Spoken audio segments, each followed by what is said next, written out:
Hello friends, welcome back to my channel Vaishnavi Shiksha classes. सबसे पहले आप सभी को बुद्ध पूर्णिमा की हार्दिक शुभकामनाएं। महात्मा बुद्ध ने कहा था, एक पल एक दिन को बदल सकता है, एक दिन एक जीवन को बदल सकता है और एक जीवन इस दुनिया को बदल सकता है। इसीलिए प्रतिदिन निरंतर प्रयास करते रहे। उसी प्रयास को चलिए आगे बढ़ाते हैं अपने नए टॉपिक के साथ, ऑब्जेक्टिव्स ऑफ अकाउंटिंग। कल हमने needs for accounting, meaning of accounting and attributes of accounting किया था। आज हमारा नया टॉपिक है ऑब्जेक्टिव ऑफ अकाउंटिंग। अब ऑब्जेक्टिव ऑफ अकाउंटिंग क्या है? सबसे पहले ऑब्जेक्टिव ऑफ अकाउंटिंग में first objective is to keep systematic record of business transactions. हमें क्या करना है कि बिजनेस ट्रांजैक्शंस का हमें सिस्टमैटिक रिकॉर्ड रखना है। ये एक मेन ऑब्जेक्टिव है अकाउंटिंग का। The main objective of accounting is to keep complete record of business transactions according to specified rule. जो भी स्पेसिफाइड रूल होते हैं उनको देखते हुए हमें अपने रिकॉर्ड को मेंटेन करना है। Complete record of business transaction helps to avoid the possibility of omission and fraud. अगर हम अपना रिकॉर्ड कंप्लीट रखेंगे तो बहुत कम संभावना हो जाती है कि हम उसको या तो कोई हम फ्रॉड कर पाए उस पर, या ही हम कोई चीज़ हमसे छूट जाए। For this purpose all the business transactions are first of all recorded in journal. कल भी मैंने आपको अपनी वीडियो में बताया था कि सबसे पहले अकाउंटिंग ट्रांजेक्शन्स हम जनरल में रिकॉर्ड करते हैं, या हम उसको सब्सिडरी बुक्स के नाम से भी जानते हैं। सेकेंड स्टेप होता है हम उसको लेजर में पोस्ट करते हैं, हम लेजर बनाते हैं। Second point is to calculate profit और लॉस। अब हमारा फर्स्ट पॉइंट में था कि हमने सिस्टमैटिक रिकॉर्ड बनाया। सिस्टमैटिक रिकॉर्ड कहाँ बनाया? जनरल में बनाया। जनरल से हमने कहाँ पोस्ट किया? लेजर में पोस्ट किया। अब हम प्रॉफिट एंड लॉस कैलकुलेट करेंगे। प्रॉफिट एंड लॉस कैलकुलेट करने के लिए हमें 3 अकाउंट बनाने की ज़रूरत पड़ती है। First is trading account, second profit and loss account and third one is your balance sheet. अच्छा, अब हम कैलकुलेट करेंगे profit and loss. Trading account जब हम बनाते हैं तो उससे हमें ये पता चलता है कि हमारे बिजनेस का ग्रॉस प्रॉफिट या ग्रॉस लॉस क्या है। ट्रेडिंग अकाउंट में कौन कौन सी चीज़ें आती हैं, पहले आप वो ध्यान से सुन लीजिए। ट्रेडिंग अकाउंट में purchase, sales, expenses, revenues means your income, daily income, जो भी आपकी इनकम है वो, और आपके ट्रेडिंग अकाउंट में स्टॉक, जो भी आपका स्टॉक होगा अनसोल्ड, वो आपका स्टॉक ट्रेडिंग अकाउंट में आएगा। उसके बाद ट्रेडिंग अकाउंट से हमने असरटेन किया gross profit and gross loss. अब हम नेक्स्ट अकाउंट जो हमारा बनेगा वो बनेगा profit and loss account. Profit and loss account में हमारे पास क्या क्या चीज़ें आती है, जो भी हमारी रेवेन्यूज़ हैं या हमारे एक्सपेंडिचर्स हैं जो इनडायरेक्ट नेचर के हैं। ट्रेडिंग अकाउंट में हमने एक्सपेंडिचर और रेवेन्यूज़ लिया था डायरेक्ट नेचर का, और हम प्रॉफिट एंड लॉस में लेंगे इनडायरेक्ट नेचर का। उससे हमें प्रॉफिट एंड लॉस अकाउंट से हमें पता चलेगा कि हमारे बिजनेस का नेट प्रॉफिट या हमारा नेट लॉस क्या है। अच्छा, ये प्रॉफिट एंड लॉस बनाने से जो बिजनेसमैन होता है उसको क्या फ़ायदा होता है, उसको क्या इन्फॉर्मेशन मिलती है? फर्स्टली इन्फॉर्मेशन तो यही उसको मिल जाती है कि कितना उसको प्रॉफिट हो रहा है या कितना उसको लॉस हो रहा है। फर्स्ट चीज़ जो उसको पता चलती है कि एक पर्टिकुलर पीरियड में या एक पर्टिकुलर ईयर में उसकी कितनी परचेज़ हुई है, उसकी कितनी सेल हुई है, उसके कितने गुड्स अनसोल्ड हैं और उनकी क्या वैल्यू है। सेकंड वन कि उसने कितना पैसा कहाँ खर्च किया है, कितना टोटल एक्सपेंडिचर है, या उसने कहाँ से उसका पैसा आया है, रेवेन्यू जनरेट हुआ है। तो ये सारी चीज़ें उसे प्रॉफिट एंड लॉस अकाउंट या ट्रेडिंग अकाउंट बनाने से पता चल जाती हैं। By attaining these information a businessman can keep effective control on expenditure. इन्हीं सब जानकारी हासिल करने के बाद वो क्या करता है कि वो अपना एक इफेक्टिव कंट्रोल अपने बिजनेस पे स्थापित कर पाता है। Next one is to know the exact reason leading to net profit और लॉस, नेट लॉस। अब उसने ट्रेडिंग अकाउंट बनाया, प्रॉफिट एंड लॉस अकाउंट बनाया, तो उसको ये पता चल जाएगा कि अगर उसको प्रॉफिट हो रहा है तो प्रॉफिट का सबसे बड़ा रीज़न क्या है, या अगर उसको लॉस हो रहा है तो लॉस में वो कहाँ पे कितना ज़्यादा खर्च कर रहा है। तो इससे हमें ये पता चल जाएगा कि एग्जैक्ट, उसको ये पता चल जाएगा कि what is the exact reason behind the net profit and the net loss. Next point is to ascertain the financial position of the business.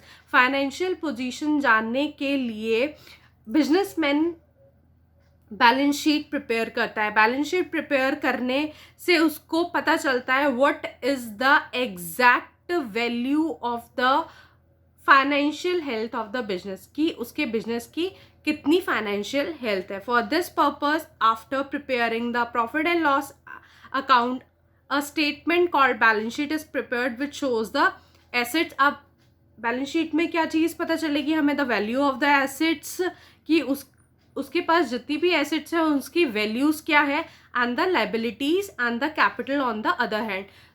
आपको कल भी बताया था कि राइट हैंड साइड पे एसेट का कॉलम बनता है और लेफ्ट हैंड साइड पे लाइबिलिटीज़ का बनता है। तो लाइबिलिटीज़ वाले कॉलम में सारी लाइबिलिटीज़ आती है which is current liabilities plus आपकी फिक्स्ड लाइबिलिटीज़ और साथ में कैपिटल। कैपिटल क्या होती है? कैपिटल वो पूंजी होती है जो बिजनेसमैन अपने बिजनेस में लगाता है। उसको जो फाइनेंशियल पोजीशन में वो बैलेंस शीट बनाता है उससे उसको एग्जैक्टली और क्या चीज़ जानकारी मिलती है कि उसके पास कितने डेटर्स हैं। अब वर्ड आया डेटर्स। अभी डेटर्स का मतलब वो होता है जिससे हमें पैसा लेना होता है या जिसको हम अपना सामान उधार पर बेचते हैं। हमें उससे अपना उस बिजनेसमैन को पता चलेगा कि हमें उससे कितना पैसा लेना है। उसको ये पता चलेगा कि उसके क्रेडिटर्स कितने हैं। क्रेडिटर्स का मतलब ये होता है जिसे हमें पैसा देना होता है या जिसे बिजनेस को पैसा देना होता है या बिजनेस ने कुछ उससे उधार सामान लिया होता है। तो हमें एग्जैक्ट पता चलता है कि कितने हमारे डेटर्स हैं, कितने हमारे क्रेडिटर्स हैं, या हमारे कितने डेटर्स रिकवर हुए हैं, कितने क्रेडिटर्स को हम पे कर रहे हैं, how much the business has in the form. और हमें ये भी पता चलता है कि हमारे पास जो एसेट्स हैं, जो टोटल एसेट्स हैं वो किस प्रकार से हैं, उसका डिनोमिनेशन किस प्रकार से है। जैसे हमारे पास कैश इन हैंड कितना है, कैश एट बैंक कितना है, हमारे पास क्लोजिंग स्टॉक कितना है, या हमारे पास जो भी फिक्स्ड एसेट्स है वो कितनी है या उनकी वैल्यू कितनी है। तो ये आपका हो गया फोर्थ ऑब्जेक्टिव। फिफ्थ ऑब्जेक्टिव है to ascertain the progress of the business from year to year. हम जब किसी भी चीज़ का एक सिस्टमैटिक रिकॉर्ड रखते हैं तो वो बिजनेसमैन के लिए बहुत आसान हो जाता है कि वो एक ईयर को दूसरे ईयर से कंपेयर कर सके, और जब वो कंपेयर कर सकेगा तो उसको एग्जैक्टली अपने बिजनेस की प्रोग्रेस पता चलेगी।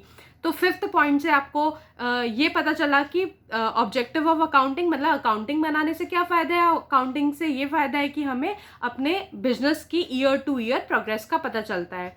Sixth is to prevent and detect errors and fraud. अच्छा, अगर हम किसी भी चीज़ का सिस्टमैटिक रिकॉर्ड रखते हैं तो उसमें बहुत आसान हो जाता है हम कि किसी भी प्रकार की गलती को, मिस्टेक को हम डिटेक्ट कर सके या हम उसको ढूंढ सके कि गलती कहाँ हुई है या किसने कहाँ फ्रॉड किया है। वहाँ बहुत कम चांसेस हो जाते हैं कि कोई आपको चीट करे। तो इसीलिए अगर आपके पास सारे रिकॉर्ड्स मेंटेन करके आपने रखे हैं तो वहाँ पे एरर और फ्रॉड की गुंजाइश ही पैदा नहीं होती। नेक्स्ट है आपका seventh point, to provide information to various parties. अच्छा, अब क्या है, जो अकाउंटिंग इन्फॉर्मेशन है तो अकाउंटिंग इन्फॉर्मेशन हम किसको प्रोवाइड कर सकते हैं? अपनी इंटरेस्टेड पार्टीज़ को या वेरियस पार्टीज़ को जो भी हमारे बिजनेस में इंटरेस्टेड है। और वो पार्टीज़ कौन कौन सी होती है? सबसे पहले ओनर होता है, उसके बाद इन्वेस्टर्स होते हैं जो हमारी बिजनेस में अपनी पूंजी लगाते हैं, क्रेडिटर्स होते हैं, बैंक होता है, एम्प्लॉयज़, गवर्नमेंट अथॉरिटीज़ एट्सेट्रा। तो जो इन्फॉर्मेशन हम उनके साथ शेयर करते हैं तो उनके लिए डिसीजन लेने के लिए बहुत आसान हो जाता है कि क्या मुझे इस बिजनेस के साथ हाथ मिलाना चाहिए या नहीं मिलाना चाहिए, क्या मैं इसके साथ इसमें पूंजी अपनी इन्वेस्ट कर सकता हूँ या नहीं कर सकता। जो बैंक्स हैं वो लोन आपको इसी उस पे देते हैं कि आपकी जो इन्फॉर्मेशन है वो बिल्कुल सही है या वो पूरी है। तो ये थे आपके सारे 7 points objective of accountings. Next हम बढ़ते हैं फंक्शंस ऑफ अकाउंटिंग। अब अकाउंटिंग के क्या फंक्शंस है, पहला फंक्शन पढ़ते हैं मेंटेन। वही जो हमने पहला ऑब्जेक्टिव पढ़ा था वही आपका फंक्शन है, maintain complete and systematic record. Main function of accounting is to maintain complete and systematic record of business transactions.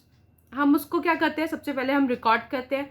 कहाँ रिकॉर्ड करते हैं, बार बार आपको रिपीट किया जा रहा है कि जनरल में हम लोग सबसे पहले ट्रांजेक्शन्स को रिकॉर्ड करेंगे, उसके बाद हम उसको पोस्ट करेंगे लेजर में, उसके बाद हम फाइनेंशियल स्टेटमेंट बनाएंगे। जब मैं फाइनेंशियल स्टेटमेंट का नाम लेती हूँ इसका मतलब है यहाँ पे 3 अकाउंट की बात की जा रही है। First trading account, second profit and loss account and third one is your balance sheet. तो सबसे पहले हम मेंटेन करेंगे complete and systematic record. First one is clear. Second, communicating the financial result to various parties. अब हमारा जो भी result होगा, चाहे हमें प्रॉफिट हो या जो भी हमें लॉस हो, वो हम अपनी इंटरेस्टेड पार्टीज के साथ कम्युनिकेट करेंगे या हम उनको बताएंगे कि हमारे जो भी हमारा बिजनेस है उसका ओवरऑल जो रिजल्ट है वो ये है। Third one is protecting the assets of a business. हम क्या करेंगे, अपने एसेट्स को, हमारा थर्ड अकाउंटिंग का फंक्शन ये है कि हम रिकॉर्ड इसलिए भी करते हैं ताकि हम अपनी एसेट्स को प्रोटेक्ट कर सके। जब हमारे पास किसी भी चीज़ का एक प्रॉपर रिकॉर्ड होता है तो उस रिकॉर्ड को कोई इधर से उधर नहीं कर सकता या उसमें कोई घपला नहीं हो सकता। Another function of accounting is to maintain proper records of various asset, जैसे कि आपके पास कैश इन हैंड कितना है, बैंक बैलेंस कितना है, इन्वेंट्री कितनी है, डेटर्स कितने हैं। It enables the management to keep proper control over them. Fourth आपका हो जाता है प्रोवाइडिंग असिस्टेंस टू मैनेजमेंट। जब भी हम किसी चीज़ का एक प्रॉपर रिकॉर्ड रखते हैं तो वो मैनेजमेंट के लिए बहुत आसान हो जाता है कि वो कोई भी डिसीजन ले सकता है। मैनेजमेंट का मेन काम क्या होता है, प्लानिंग करना, कंट्रोल करना, डिसीजन करना, जो कि आप बिजनेस स्टडीज़ में पढ़ रहे होंगे साथ साथ में, कि मैनेजमेंट का मेन काम टास्क होता है प्लान करना, कंट्रोल करना और डिसीजन मेकिंग। तो वो उसके लिए बहुत आसान हो जाता है जब वो रिकॉर्ड्स को पढ़ता है या टाइम टू टाइम वो इन्फॉर्मेशन वो वहाँ से अगर उसको कोई चाहिए तो वो ले लेता है। ट्रस्टीशिप्स, इन केस ऑफ कंपनीज, अगर हम कंपनीज की बात करें, the management is the entrust with the task of controlling the resources of the enterprise. जो मैनेजमेंट है उसका क्या टास्क होता है कि वो जो भी एंटरप्राइज है उसके रिसोर्सेज को कंट्रोल कर सके। The management is expected to act as the trustee of the company's fund. अब जो मैनेजमेंट है वो किस प्रकार काम करता है, कंपनी का जो फंड होता है उसका वो ट्रस्टी कहलाता है। एंड द अकाउंटिंग एसिड them to control the resources properly, और उसको अकाउंटिंग हेल्प करती है या असिस्ट करती है कि वो किस प्रकार से रिसोर्सेज को प्रॉपरली कंट्रोल कर सके। Next one is compliance of a legal needs. हमारे पास रिकॉर्ड्स हैं, एवरीथिंग हमने सिस्टमेटिक रिकॉर्ड बनाया है, कंप्लीट रिकॉर्डिंग है, तो हमें जब भी इसकी लीगल नीड पड़ेगी under the provision of the various law, जैसे कि कंपनीज एक्ट में कहा गया है, इनकम टैक्स एक्ट है, वैल्यू एडेड टैक्स है, एक्साइज लॉज है, business firm has to submit various, हमें टाइम टू टाइम अपना एनुअल अकाउंट वहाँ पर सबमिट करना होता है। तो वो आप तब सबमिट कर पाएंगे जब आपने वो रिकॉर्ड किया होगा। तो वो रिकॉर्ड आप तभी कर पाएंगे जब आपने वो मेंटेन किया होगा, अपने ट्रांजेक्शन्स का maintain a complete and systematic record. Accounting perform this function by supplying the information to the government agencies. अब हम बिजनेसमैन क्या करता है, अपनी जो भी इंफॉर्मेशन है वो अपने जो रिकॉर्ड्स है वो गवर्नमेंट एजेंसीज के साथ उसको सप्लाई करता है। Next, fixing responsibility. Another function of accounting is to determine the profitability of each department of an enterprise. अब यहाँ पे क्या है, नेक्स्ट क्या है कि जो हमारा अकाउंटिंग है वो हेल्प करता है कि हम रिस्पॉन्सिबिलिटीज को फिक्स कर सके।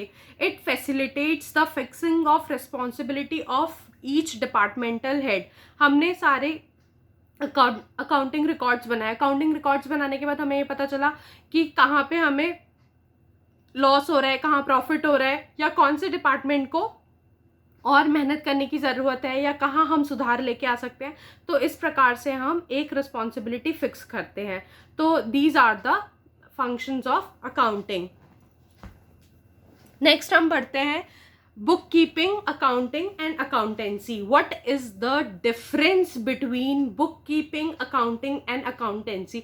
अगर हम किसी के सामने ये बात कहें कि book keeping, accounting and accountancy में क्या डिफरेंस है, तो दूसरा बंदा जाहिर है ये बोलेगा तीनों तो सेम है, ये तीनों चीज़ सिनोनिम्स है एक दूसरे की, लेकिन इन तीनों में एक बेसिक डिफरेंस होता है। वो बेसिक डिफरेंस क्या होता है?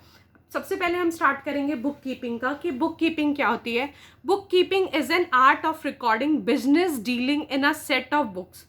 बुक कीपिंग का मतलब होता है कि आपने जो भी बिजनेस ट्रांजेक्शन्स है, बिजनेस डीलिंग का means here they are saying business transactions, business events which are of a financial nature, जो कि फाइनेंशियल नेचर के होते हैं। तो बुक कीपिंग क्या है? एक साइंस है, एक आर्ट है। क्या करना है? बुक कीपिंग क्या करता है? Art of recording correctly in the books of account. वो ट्रांजेक्शन्स को क्या करता है? रिकॉर्ड करता है। Results in the transfer of money और द मनी, या तो वो क्या करेगा? ट्रांसफ़र ऑफ मनी, जो भी ट्रांजैक्शन है, ट्रांसफ़र ऑफ मनी, कहीं जा रहा है पैसा, कहीं से आ रहा है, तो वो उसको रिकॉर्ड करेगा। बुक कीपिंग का मतलब ये हुआ। Book keeping it is mainly concern with record keeping और maintenance of book of accounts. Basically इसका मतलब ये है कि आपने सारे अपनी ट्रांजैक्शन का एक सिस्टमैटिक रिकॉर्ड रखा है या मेंटेन किया है। तो सबसे पहले the maintenance of book of accounts includes the following 4 activities. अब कैसे आप मेंटेन करेंगे? इसमें 4 एक्टिविटीज़ इंक्लूडेड है बुक कीपिंग में। तो बुक कीपिंग की पहली एक्टिविटी क्या है? सबसे पहले जो है वो है आइडेंटिफाई करना ट्रांजैक्शन को। आइडेंटिफाई करना ट्रांजैक्शन को, क्यों आइडेंटिफाई करना? हमें ये पता करना कि जो भी ट्रांजैक्शन है क्या वो फाइनेंशियल नेचर की है या नहीं है।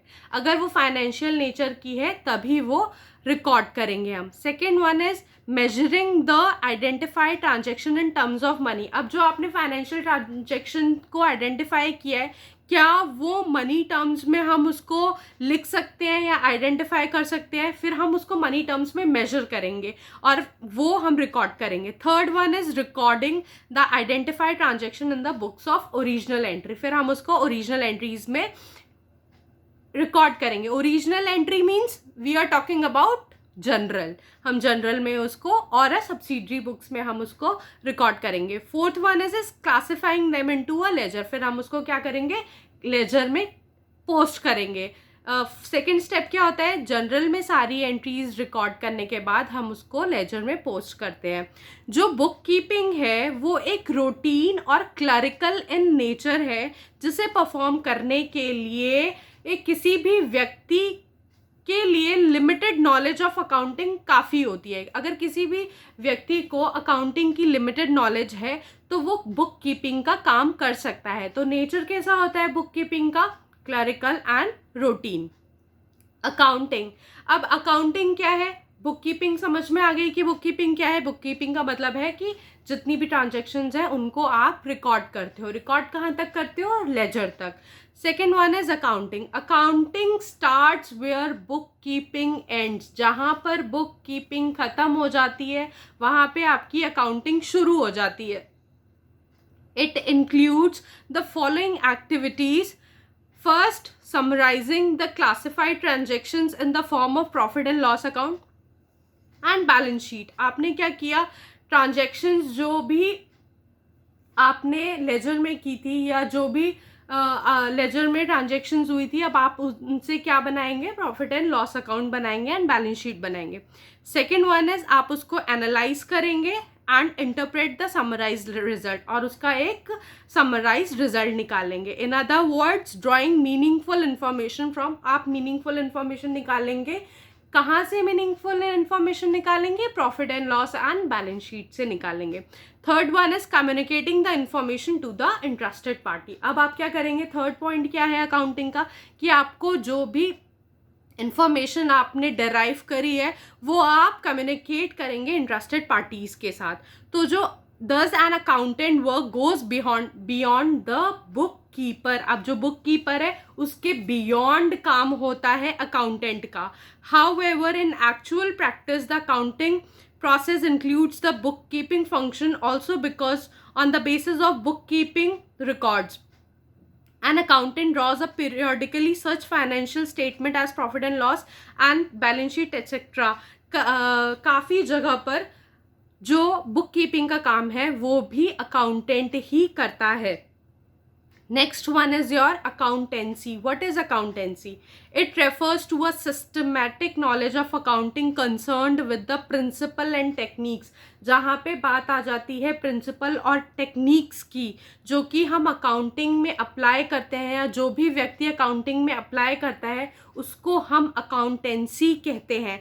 It tell us how we prepare the books of account. ये हमें बताती है कि हमें बुक ऑफ अकाउंट्स बनाना तो है, लेकिन किस रूल से या किस प्रिंसिपल के आधार पे या किस टेक्निक पे के आधार पर बनाना है. How to summarise the accounting information, या अकाउंटिंग इन्फॉर्मेशन को कैसे समराइज करना है, and how to communicate it to interested party, या इंटरेस्टेड पार्टी के साथ कैसे कम्युनिकेट करना है. अब हम ये डिस्टिंक्शंस है कॉलम वाइज हम देख लेते हैं कि बुक कीपिंग और अकाउंटिंग के बीच में क्या होगा और अकाउंटिंग और अकाउंटेंसी के बीच में क्या होगा. इससे आपको और पिक्चर क्लियर हो जाएगी कि what is the basic difference between book keeping, accounting and the accountancy.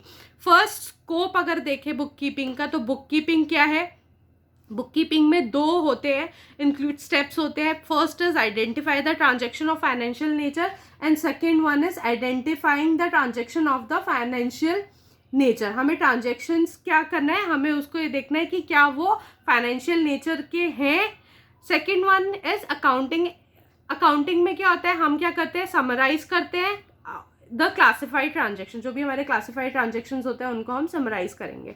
Second stage क्या होता है उसका, book keeping is a primary stage. हम बुक कीपिंग को क्या बोलेंगे कि ये हमारा पहला स्टेप है, और accounting is the secondary stage where the book keeping end. जहाँ पे बुक कीपिंग एंड होती है वहाँ पे हमारा अकाउंटिंग स्टार्ट होती है. ऑब्जेक्टिव क्या होता है बुक कीपिंग का, to maintain a systematic record. उसको और किसी भी चीज़ से कोई लेना देना नहीं, बस उसको एक सिस्टमेटिक रिकॉर्ड रखना होता है बुक कीपर को. And the what is the objective of accountancy. The main objective of accountancy is ascertain the net result. उसे नेट रिजल्ट निकालना होता है. And the financial position of the business. क्यों financial business, क्यों position निकालनी पड़ती है, ताकि वो कम्युनिकेट कर सके उसके इंटरेस्टेड पार्टीज के साथ. नेचर ऑफ जॉब क्या होता है, बुक कीपिंग का पहले ही बताया है कि आपको रूटीन और क्लरिकल इन नेचर होता है, और अकाउंटिंग का एनालिटिकल होता है. हु परफॉर्म्स, कौन परफॉर्म करता है बुक कीपिंग, कोई भी जूनियर स्टाफ परफॉर्म कर सकता है, लेकिन अकाउंटिंग किसी सीनियर स्टाफ को ही दिया जाता है काम करने के लिए. नॉलेज लेवल क्या होता है, it can be perform by person having a limited level of knowledge. अगर किसी को थोड़ी सी भी लिमिटेड लेवल ऑफ नॉलेज है कि कैसे अकाउंट्स को मेंटेन करना है, कैसे रिकॉर्ड करना है ट्रांजेक्शन्स को, तो वो काम कर सकता है. अकाउंटिंग कौन करेगा, it is perform by the person having a higher level of knowledge. जिसके पास थोड़ी हायर लेवल की नॉलेज होगी वो ही अकाउंटिंग का काम कर सकता है. एनालिटिकल स्किल, बुक कीपर को ज़रूरत नहीं है एनालिटिकल स्किल्स की, लेकिन अकाउंटेंट को इसकी ज़रूरत है. अब नेक्स्ट हम पढ़ते हैं अकाउंटिंग और अकाउंटेंसी में क्या डिफरेंस है. फर्स्ट हम मीनिंग से जानते हैं. अकाउंटिंग का मतलब हमें पता है कि it is concerned with classifying and summarising of a transaction, और you can include also recording, classifying and summarising. Accountancy क्या है, it is the body of knowledge prescribe certain rules and principles to be observe. जहाँ पे principal और rules की बात होने लगे वहाँ पर अकाउंटेंसी आ जाता है.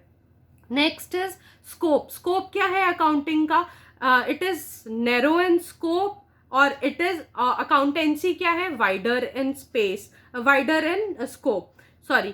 Next is third relation. Relation क्या है, it depends on book keeping. जो अकाउंटिंग हम तभी कर पाएंगे जब हमने बुक कीपिंग की हो. अगर हमने कुछ रिकॉर्ड ही नहीं किया है तो हम उसको कैसे, हम उसको समराइज और इंटरप्रेट करेंगे. नेक्स्ट जो अकाउंटेंसी है, it depends both on book keeping and accounting. जो भी आपका अकाउंटेंसी है वो बिना बुक कीपिंग और अकाउंटिंग के अधूरा है। नेक्स्ट इज, आप कोई भी टेक्निक या आप कोई भी प्रिंसिपल कहाँ अप्लाई करेंगे? जब आपके पास कुछ रिकॉर्ड्स होंगे या आपके पास कुछ लेखा जोखा होगा। तो वो लेखा जोखा कहाँ से मिलेगा? हमें बुक कीपिंग और अकाउंटिंग से मिलेगा।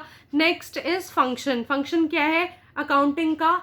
It's main function is to ascertain the net result, या ये नेट रिजल्ट निकालता है, फाइनेंशियल पोजीशन बताता है आपकी बिजनेस को, और कम्युनिकेट करता है इंटरेस्टेड पार्टीज के साथ।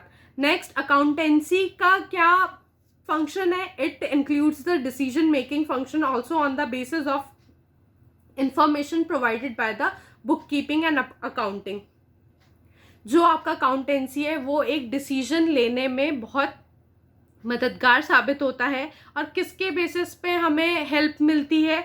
बुक कीपिंग एंड अकाउंटिंग की। तो ये आपके बेसिक डिफरेंस थे, book keeping, accounting and accountancy. अगर आपके जीवन में कोई ऐसा व्यक्ति आता है जो बोलता है कि ये तीनों टर्म सेम है या सिनोनिम्स है, तो होपफुली अब आपको समझ में आ गया है कि ये तीनों सेम नहीं है और तीनों में माइनर डिफरेंसेस हैं। तो आप उनको बता सकते हैं कि नहीं, बुक कीपिंग, अकाउंटिंग और अकाउंटेंसी तीनों अलग अलग चीज़ें हैं।